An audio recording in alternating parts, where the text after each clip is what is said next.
All right, we have another broadcast of Truth Be Told. I'm Tony Sweet with Captain Ron here. Captain Ron, do you think we have a good show today? We have a great show today, Tony.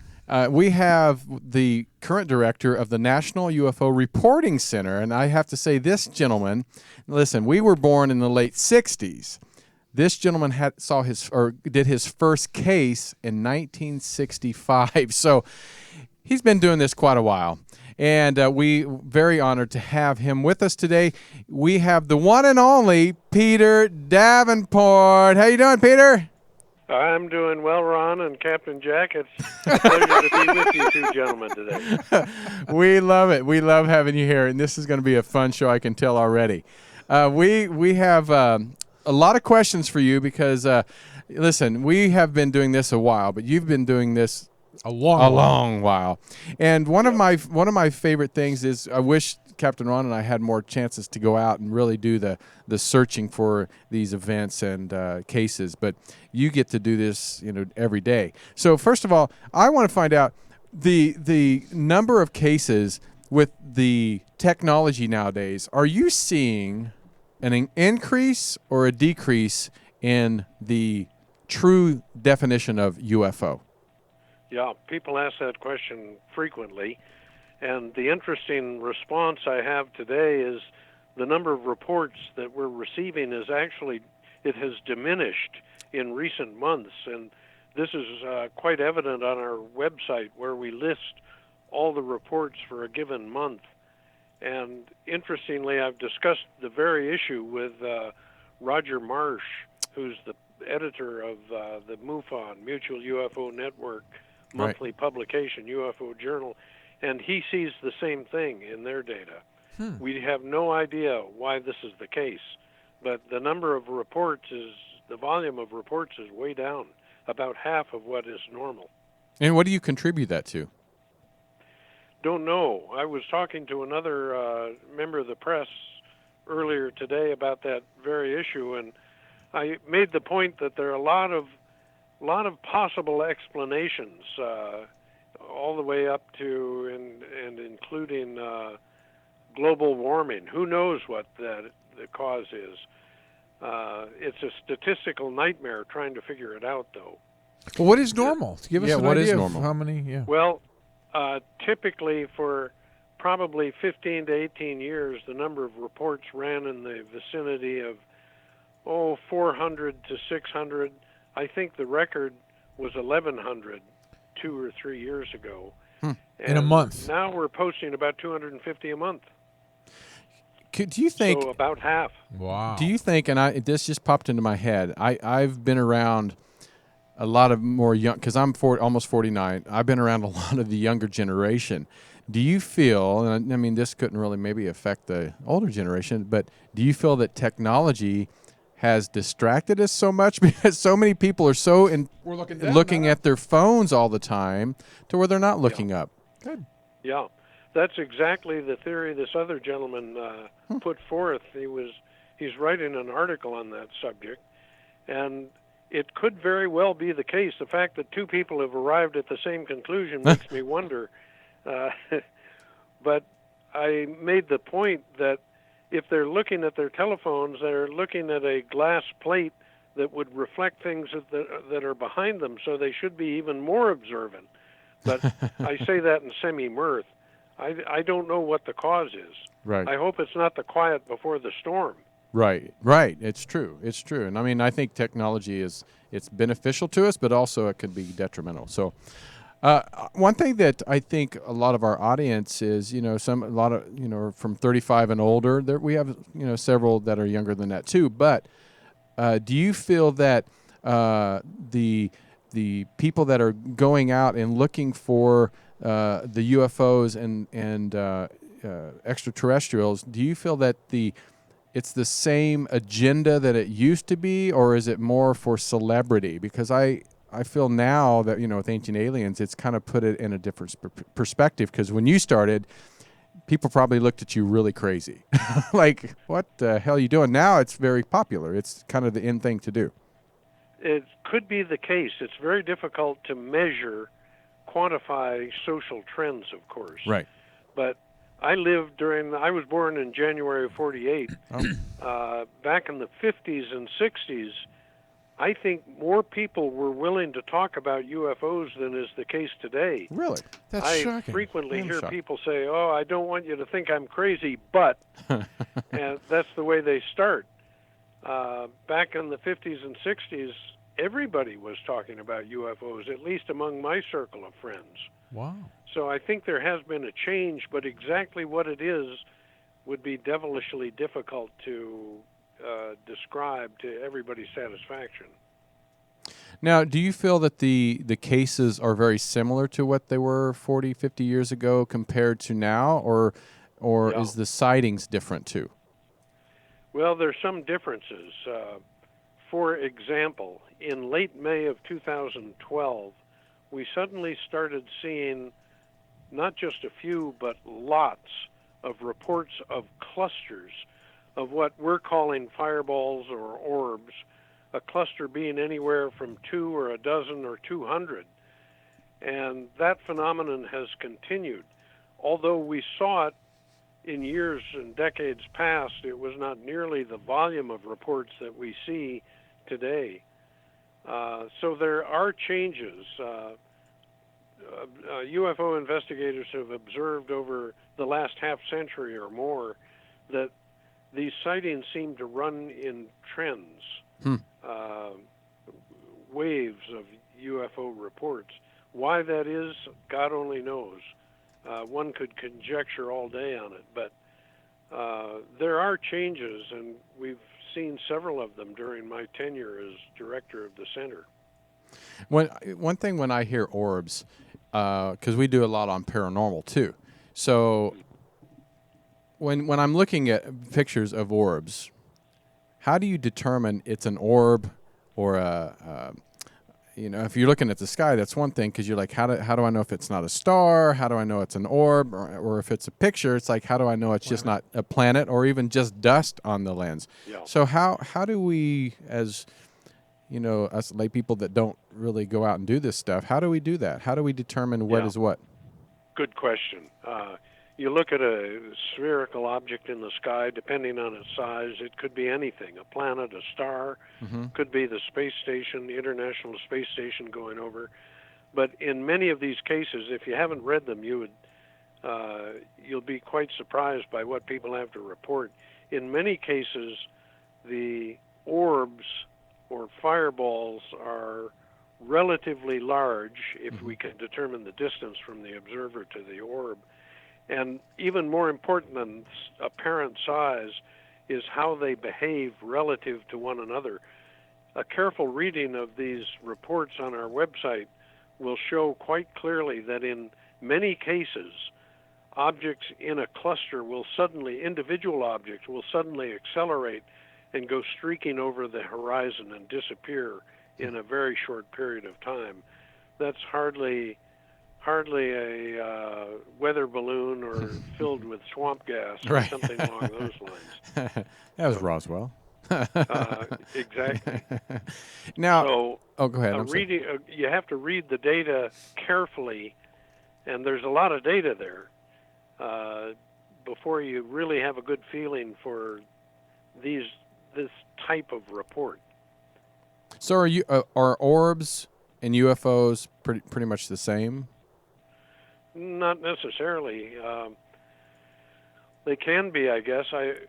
Orbs is an unfortunate term because it's sort of generic. A soccer ball is an orb, a softball is an orb, a tennis ball is an orb. Right. It suggests a spherically shaped object. We won't have a better term for what these are until we can reach up and snag one with a butterfly net, bring it down to a dissection table and pull it apart and see what makes it tick. It's sort of frustrating that we haven't been able to do that yet. Well, where do you think you probably know more than anybody, maybe just in the United States, but we can even go globally, the most active spots currently for UFO or even orb sightings? Yeah. Well, I've written an article on that subject. A lot of people refer to the issue of hotspots, UFO hotspots. In fact, I've had experienced UFO investigators call me up and ask me where they should take the spouse and kiddies to maximize the likelihood of seeing a UFO. And my general response is, your back porch. And I think a person is as likely to see a UFO, an authentic, bona fide, honest-to-gosh UFO, just by standing in his front or backyard and watching the sky carefully. That's the way most sightings occur. There's one exception to my comment, and that is Myrtle Beach, South Carolina. Really? And if you go to the data and sort all of our 116,000 reports that we posted by state and go to the reports for South Carolina, you will quickly see that we are receiving many reports of clusters of orbs, red, orange, and yellow, generally orange and yellow from that neck of the woods for some reason.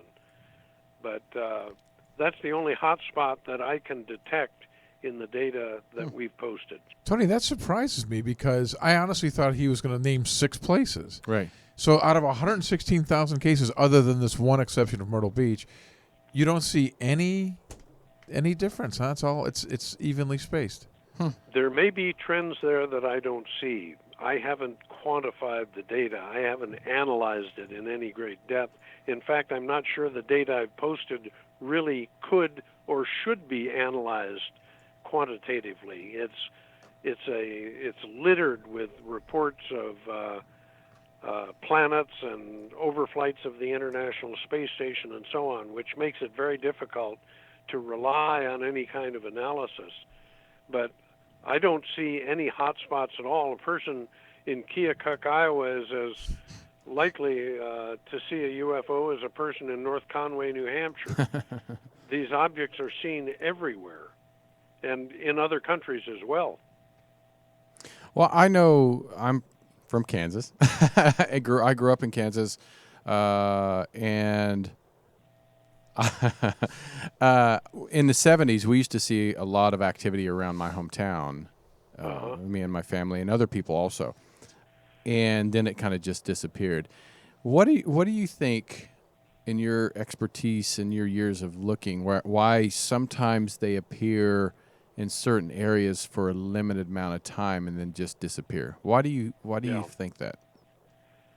I have no idea. And being a scientist, I hesitate to conjecture, because once you say something on air, right, you're sort of stuck with it. And I have no idea why that's the case. I don't even have any idea whether that's the case, although there do appear to have been some prominent cases where UFOs show up over and over again over a short or long period of time. Why that would be, I don't know. I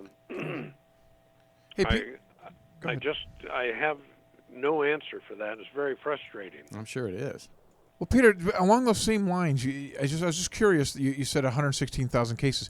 Do you have a sense, after doing this for over 50 years, what do you think some of these are? Do you think they're extraterrestrial spacecraft? They're under intelligent control. There's no doubt about it. They exhibit flight characteristics that are altogether inconsistent with any kind of craft that is built on this planet. Being able to accelerate dramatically, as dramatically as witnesses report over and over again, is just inconsistent with any kind of man-made craft.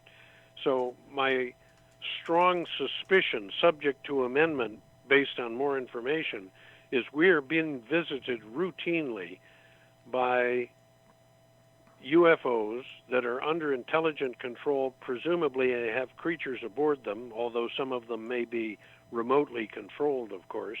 We have no way of knowing for sure. But that is my opinion. And moreover, I think the U.S. government has to know this, and other governments know it as well. And what troubles me more than the presence of UFOs and aliens on our planet is the fact that our government is lying to us about it. The aliens don't necessarily have any authority in our lives. That government does. And That worries me more than the aliens' presence. Right. That's well put.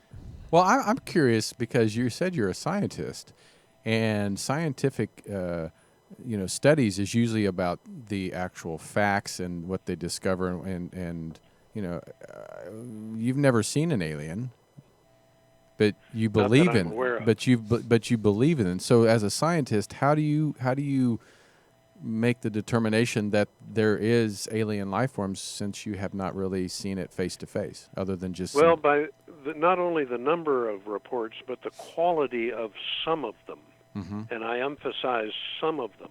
Most UFO reports are of little value in the field of ufology or science in general.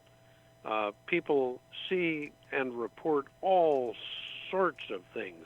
Red lights on the top of a radio tower. right. Today, there was at 5:47 a.m. there was a launch out of, I believe, Cape Canaveral. I got 3 reports of that. What it is about the human observer that makes him or her unable to look at a rocket launch and say that's a rocket launch instead of saying that could be a UFO is still a mystery to me, but it happens over and over again on both coasts. Is that what keeps you going, Peter? The hoping to get one of these great cases when they come in? Well, we've had some. We've had a lot of great cases. The Phoenix Lights, a case in point. You've probably heard about it. Of course. Oh yeah. What a lot of people don't know is the details of the Phoenix Lights case. They know there were lights. They know there were perhaps flares launched after the UFO phenomenon or UFO aspect of it was completed. But you probably are not aware that of the size of the objects that loitered over Phoenix and surrounding communities and neighboring states for about 2 hours. The object that was intercepted by 2 F-15s just above Camelback Mountain was over 8 miles from wingtip to wingtip. Wow, that's huge. And That's huge. you're probably skeptical, saying, "Whom do we have? Who is this crackpot that we have on this program today?" But let me give you the facts that I have available to me. Fact number 1 is that the object that hovered over Camelback Mountain for 5 minutes, witnessed by countless witnesses, was 9,000 feet above ground level at that instance. You say, how do you know that? Well, I know that because of the Air Force pilot who intercepted it, who, when he landed back at Luke Air Force Base, told his ground crew what altitude he was at when he intercepted the object. The people on the ground at the same time it was being intercepted reported that it subtended an arc of about approximately estimated 135 degrees. Well, that is enough information to perform trigonometric calculation, and if those figures, those estimates are correct, the object was not less than 8.23 statute terrestrial miles tip. And the F-15 pilot who intercepted it, one of 2, who I have reason to believe, had chaperoned President Clinton's aircraft earlier that day from Washington down to Miami, Florida, so the president could go golfing with Greg Norman, the professional Australian golfer.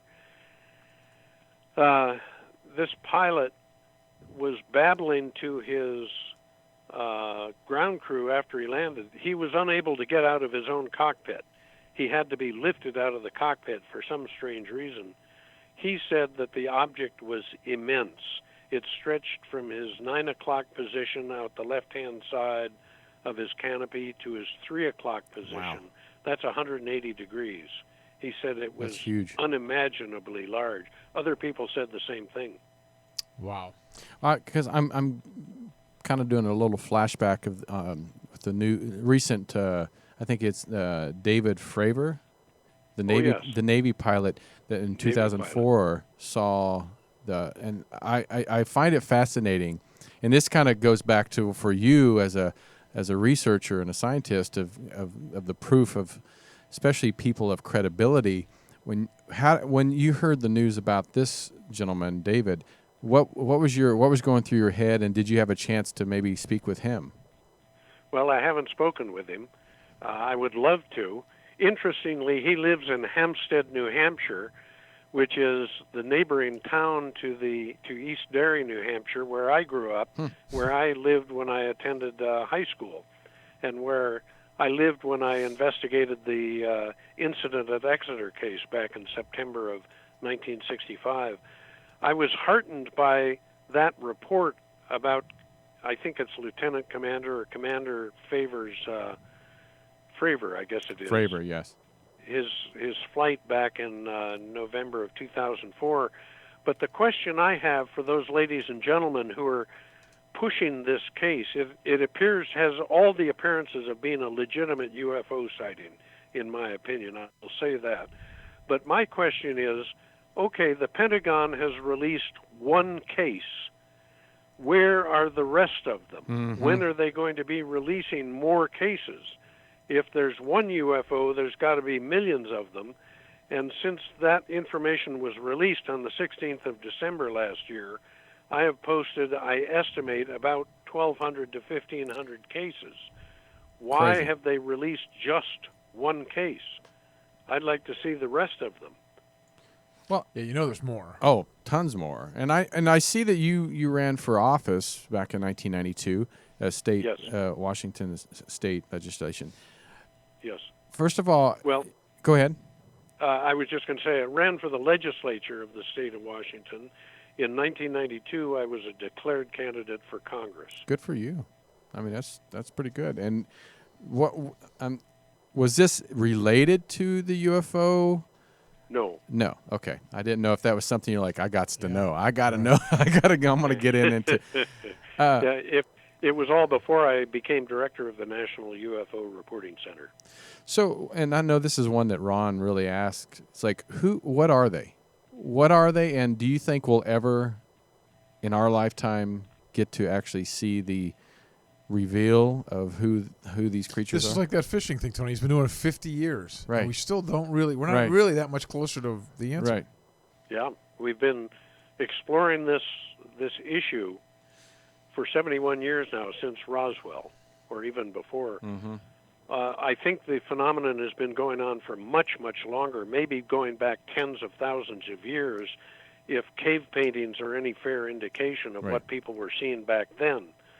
But interestingly, just a comment, a few days ago I received a report from a woman who described, and this will soon be posted to our website, she describes how her grandparents, who lived near Brainerd, Minnesota, up in northern Minnesota, used to tell a story to their children and their grandchildren about the object they saw over a sizable lake near Brainerd.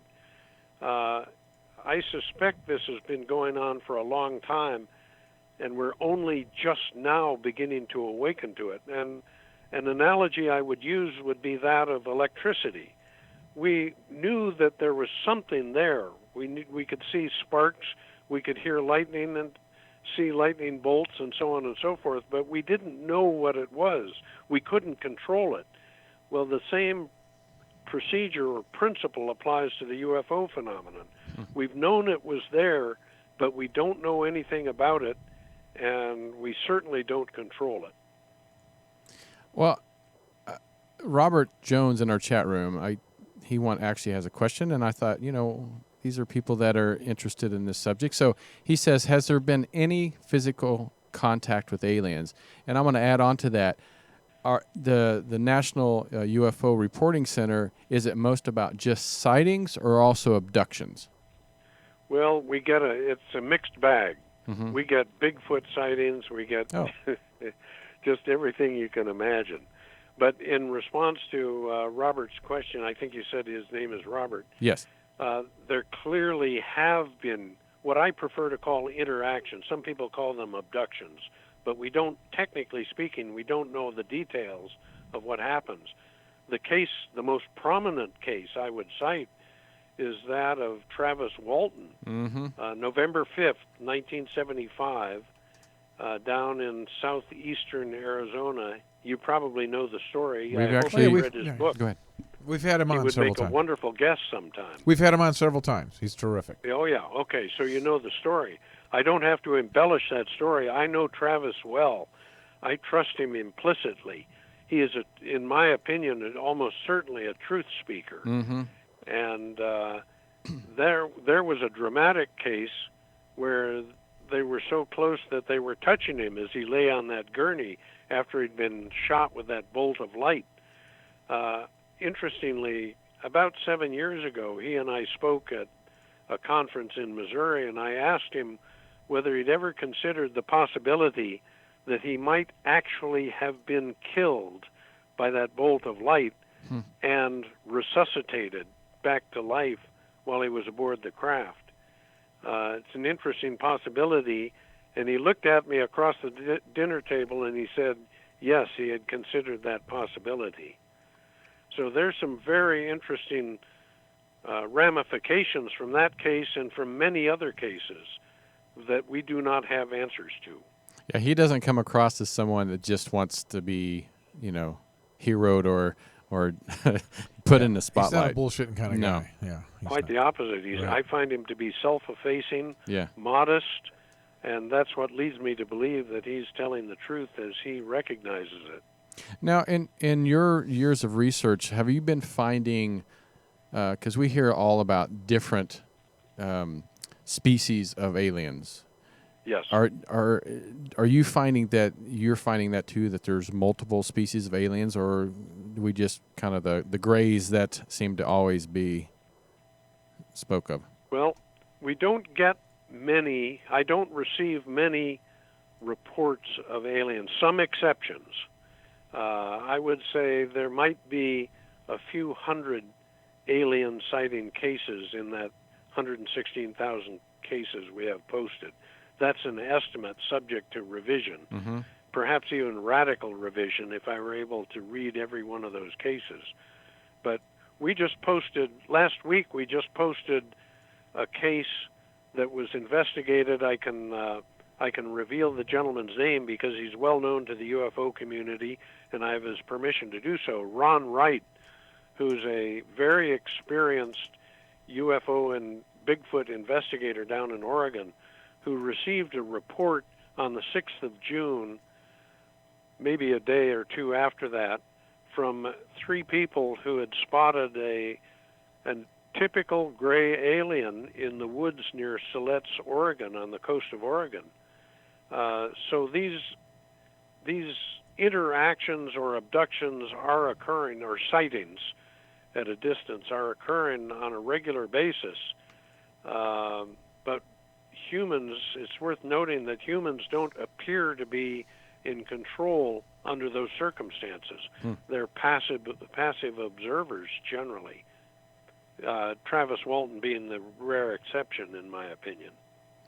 I remember one time I called. I don't even remember why I was calling, but we on Truth Be Told, we talk about many subjects, other than just UFOs. And I happened to call I think it was either the Apache Nation or one of the Native American. I can't remember. Mahooty? Yeah, Mahooty, the Hopi and all that in Arizona, and I remember talking to somebody at one of their historical society or something like that, and I asked about UFOs, and I said we'd love to have somebody on. And it's funny how she's like, "Oh, they're not going to talk to you. They're not going to talk to you." Yeah. And then I end up, I guess, sweet talking her enough to where she actually said, "Well, when I was a kid, we, on the reservation, we used to see UFOs.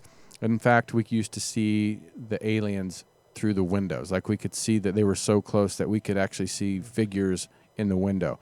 Have you had a chance, because you see a lot of people in the Midwest and on their country homes and people here in the cities, but have you had a chance to really dive into the Native Americans? Because to me, if anybody of credibility, this society is the ones that really have been there, done that from way before we even got here.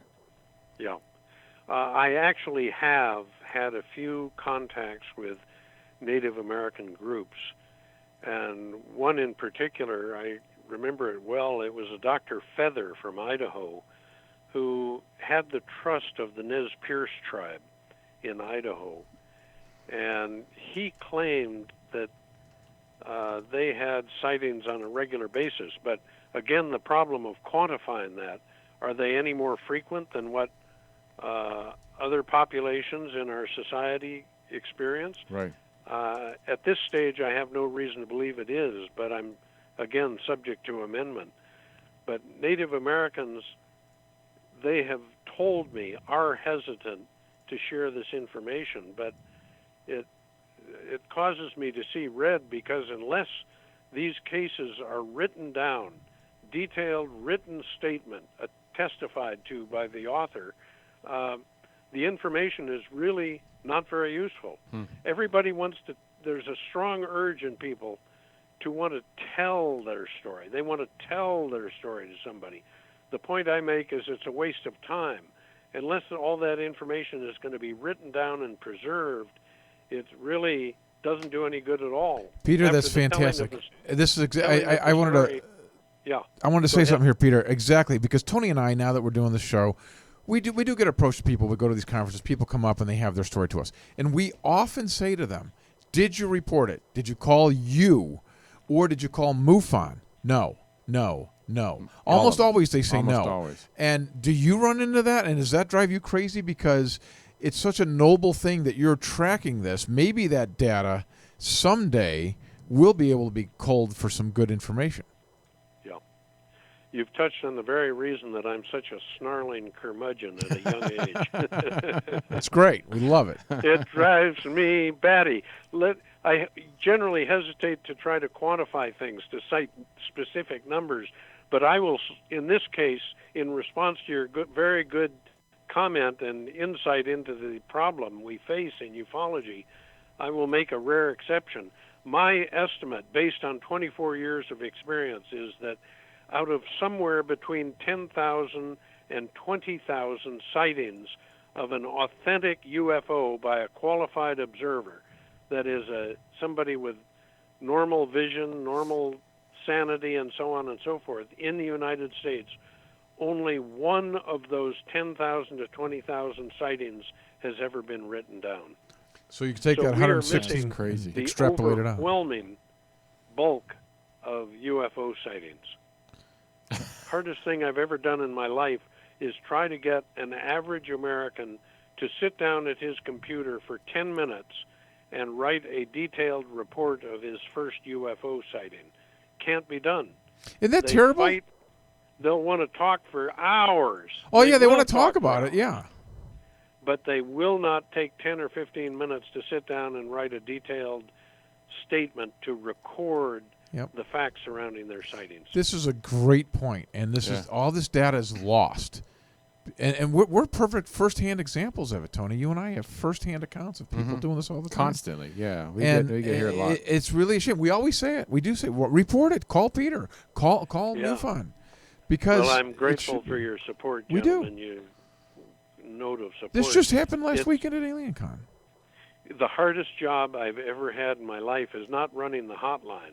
My hardest job is trying to get people to write it down and submit it as a formal statement. I was just down in McMinnville, Oregon at the UFO Fest last month, and people invariably will come up to me and say, "Peter, I want to tell you my story." And I'm afraid, a lot of enemies, or haven't made friends, I should say, because I say, "Are you willing to write this down?" No, just let me tell you. Give me just 10 minutes, maybe 20, 30, tops 2 hours. I feel his pain Right, on this right, one. right.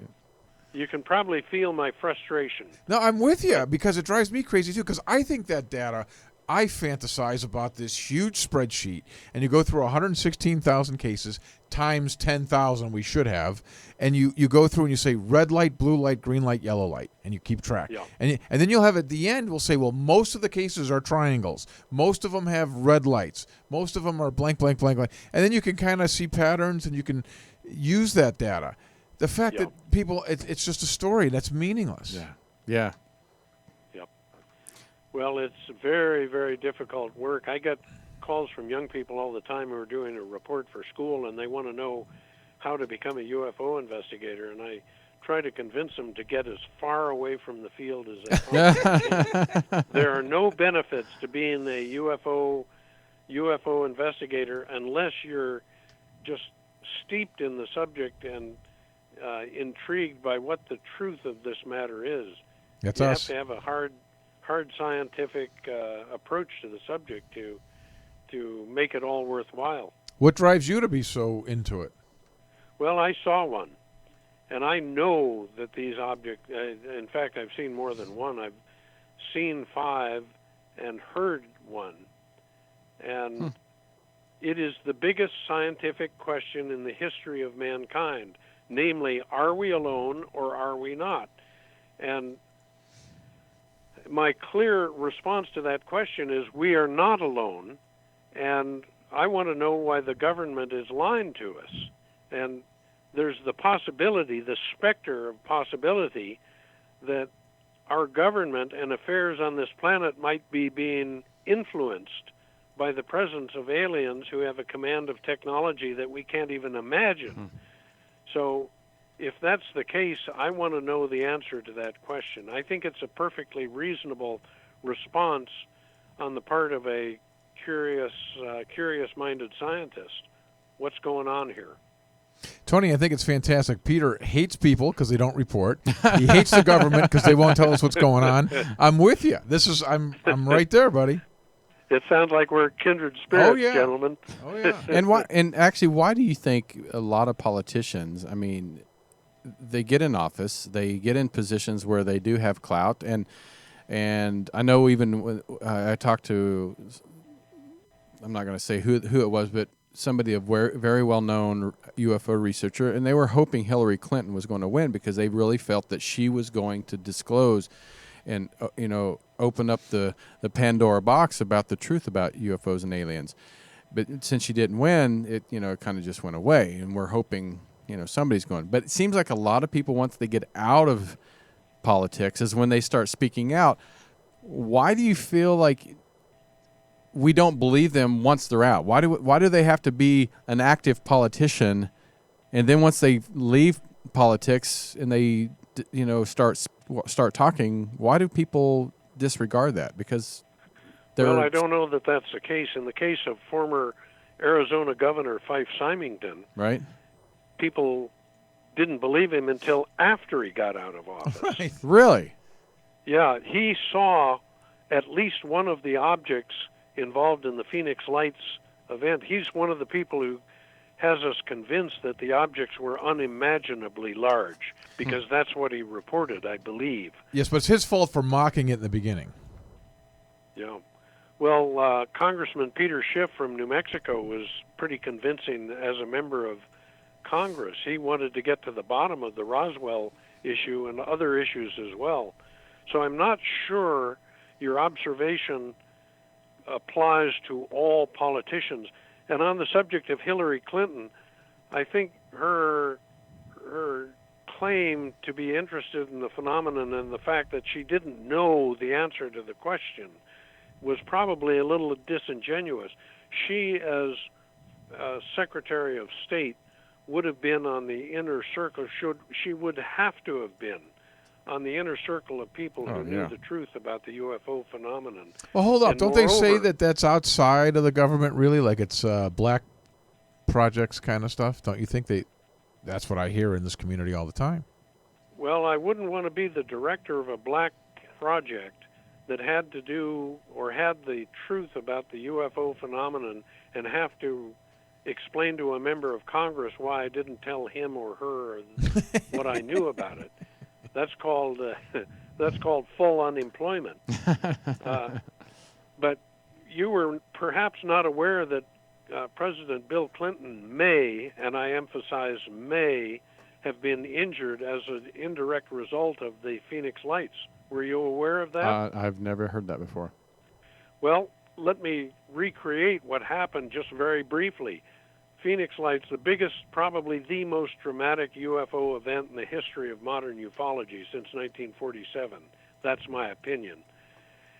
In response to the intercept by those two F-15 fighters, which I alluded to earlier, the military declared, they elevated the U.S. military around the globe from a normal peacetime Defense Condition 5, DEFCON 5, directly to DEFCON 3. Under those circumstances, I presume that one of those military commanders who's done this has the presence of mind to call the commander-in-chief and let him know what's going on. Bill Clinton was in Florida at the time.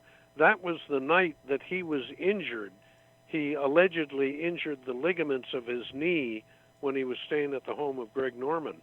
My suspicion, absent proof, I emphasize this is conjecture, but it's conjecture based on some pretty good information. My suspicion is the events are the Phoenix Lights event occurred. One of the objects was intercepted by the Air Force. Probably somebody at Luke Air Force Base or Cheyenne Mountain declared a Defense Condition 5 based on what they'd heard about these objects. Somebody called the president. The president was rushed to a waiting vehicle to get him to a military safe area where he could oversee the defense of the United States. Again, it's important to understand just how dramatic the Phoenix Lights event was in order to accept the chain of events that I've just described. That's pretty crazy. I mean, yeah, Sure I've is. never heard of that before. I never heard that either. And by the way, one point I left out, which is crucially important, if you'd like to confirm what I've said, go to the issue of the New York Times for March 15th, Saturday, March 15th, 1997. It shows a big photo of the president lying in a hospital bed with Mrs. Clinton beside him. I suspect that if my interpretation of these facts is correct, he probably would have shared with his wife the fact that something very unusual had taken place. But that's my interpretation of what we know to be the case. What do you think about, there's a lot of talk that possibly disclosure is coming by the government admitting all of this. What is your stance on that? Yeah, reasonable question. I notice that people use the term disclosure differently. Until we have a tight definition of what disclosure is, I'm not going to be satisfied by those arguments. Is disclosure having the aliens touch down on the White House lawn and show themselves, or is disclosure having the government reveal to us what they know about the it? latter. But I would counter-propose a different type of disclosure, and that is using my proposal to use passive radar to detect UFOs directly. The biggest problem in ufology today is we have to rely on unconvincing eyewitnesses and fuzzy photographs. It's not very satisfying. In 1995, shortly after I'd taken over the hotline, I panicked because of the volume of work. And I said there must be some technical means we could use that would allow us to detect UFOs directly and unambiguously. So there's no question in the minds of anybody. In fact, I corresponded with Dr. Jill Tarter, who is the one of the founding scientists for the SETI project. And I pointed out to her that we could, if UFOs are real, if they're in the atmosphere or beyond, we can detect them using what is known as passive radar. And what passive radar amounts to is building a listening system, a radio receiver that listens for the reflected signals of commercial radio and television broadcasts from the sky. If there's something up there that has one of these electromagnetic signals impinge on it, it should be reflected back down to the earth. In fact, people and the U.S. military have been using passive radar systems for decades, at least going back as far as the 1950s. We hear all this talk about how the military can detect anything in orbit around our planet down to the size of a golf ball. Well, if they can do that, am I not correct in presuming that they might also be able to detect a saucer-shaped craft 120 feet in diameter? You would be correct. I would like to know how many times a day the military detects UFOs. It must be a sizable number. If our data is correct, if UFOs are as ubiquitous as many of us think they are, the military must be detecting them. You're personally getting 500 calls a month. I mean, Jesus, if a fraction of that's real. We got another question from a listener here. We're running out of time, but we want to get this one out. This listener's wondering if you feel, and we know how you feel about the government already, but they think there might be a secret space program. Do you think that's possible? And if so, how extensive do you think that is? I don't know. Back in 1962 and 63, however, I will comment to the question. I lived in an Air Force family. The father and husband was a bird colonel and a former fighter pilot. He had thousands of hours as a pilot, and he was in charge. In 1968, he was commander of the Northeast Air Defense Command out of New York. And he said some things to me about weapons in space. He didn't say anything particularly revealing, but he implied that the use of weapons in space had occurred to people. That suggested to me that we already perhaps had nuclear weapons in space as early as the early 1960s. Wow. That's been around a while. The space program.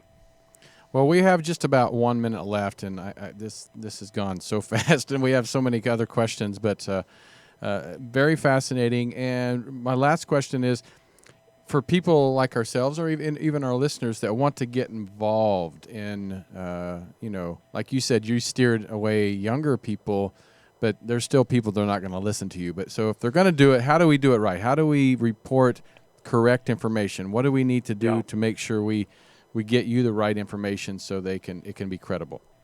Well, to get involved in ufology, I always recommend people consider joining MUFON. It's the biggest organization. It's an investigative body, which I am not. That's the way to go, and you can meet a community of people who are like-minded. With regard to reports, all they have to do is write it down. Again, the hardest job I've ever had. Write it down and report it using the blank online report form on our website at ufocenter.com. They'll probably want to call me first.